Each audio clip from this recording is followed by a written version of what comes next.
Hello and welcome to Gadget Joe, and today we take a look at the mighty S500 by Thermaltake.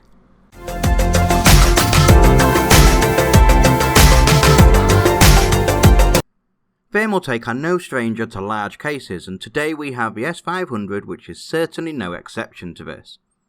The S500 is the latest offering from Thermaltake and is a much cheaper alternative to the equally stunning A500. The box is pretty relative to most chassis boxes on the market, with images of the case and some key information throughout. Out of the box you get the chassis itself, and as you can see it's a very pretty case. It holds an aggressive yet elegant stance with its large size and full metal coat along the front and back, with a full tempered glass panel on one side and a plain one on the other. As we mentioned previously, it does share the same family ties with its A500 cousin.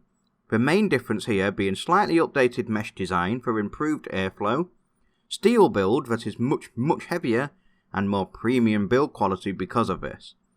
When we say it's heavy, it really is noticeably so too, coming in at 33 pounds or 15 kilograms, so when it's fully loaded with a system, it's not going to go anywhere. The design of the S500 is nice and simple, but it is by no means boring because of it. That full fronted panel that slopes right over the top to continue to the rear of the chassis really does give it a very premium feel. It's super clean and well made too, as those panels are made with thick solid steel, which is what gives it the weight as you can see here when you remove the panel. This is also a good way to access the front for fans or radiator mounting.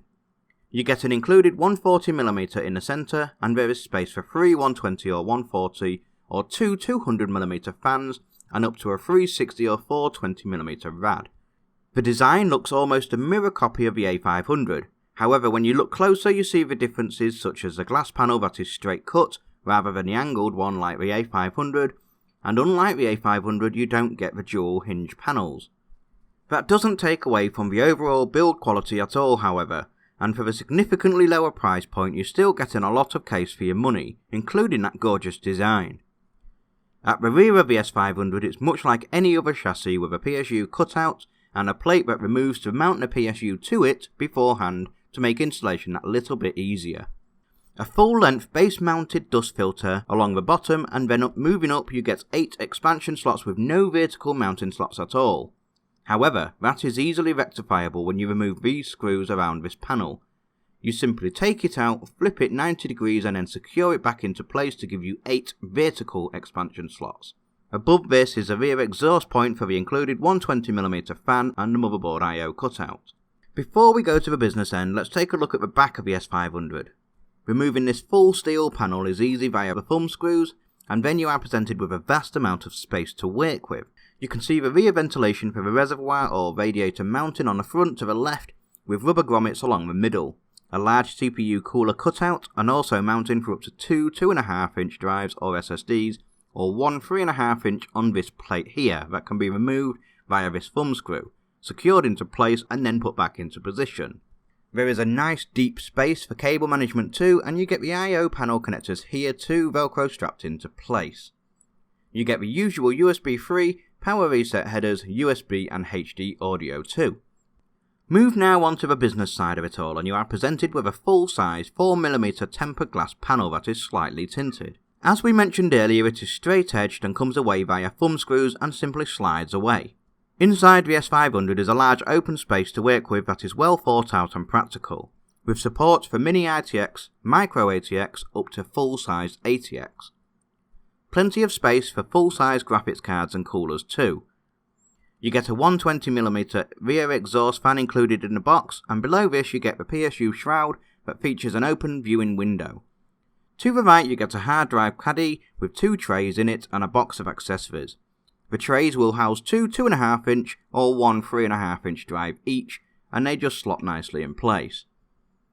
Moving up slightly you get an included vertical GPU mounted plate that features 2 rails that can be removed and repositioned via the thumb screws. To the right of this is another 2.5 inch drive tray. On the front side you get the space for mounting a reservoir along the side and the radiators across the front too. You get an included 140mm fan here too, and the drive caddy at the bottom can be removed altogether if needed for additional space, and on top of the caddy is another 2.5 inch drive tray too.